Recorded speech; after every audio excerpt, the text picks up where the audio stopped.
এই যে ধূমপানে বিষ পান, ধূমপানের টাকা দিয়া দুধ কলা পেঁপে কিনে খান। তো অর্গানিকভাবে চাষ করা, কোনো মেডিসিন ছাড়াই আল্লাহ রহমতে পেঁপেগুলো পেকছে। কালার দেখেন, অরিজিনাল কালার, ভালো করে দেখায়। বস্তা দিয়ে ঢাকার কারণ হলো পাখিরা একটু জব্দ করে, কারণ এর আগে দুইটা খায় ফেলছে, তাদের রিজিক ছিল আর কি। এখন আমাদের রিজিকের জন্য আমরা একটু ব্যবস্থা নিয়েছি। এই দেখেন কালার,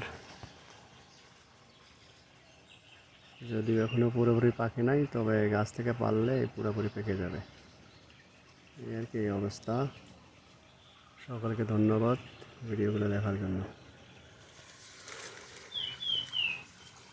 এই দেখেন সুপারি গাছগুলো, একবারে শুরুর থেকে আমি সুপারি গাছগুলো বড় করতেছি এবং হাতের লাগার সুপারি এখন খাইতেছি। নারকেল গাছের মধ্যে একটা নারকেল গাছের মধ্যে ফলন আসছে, তো এখনও ফলন আসেনি।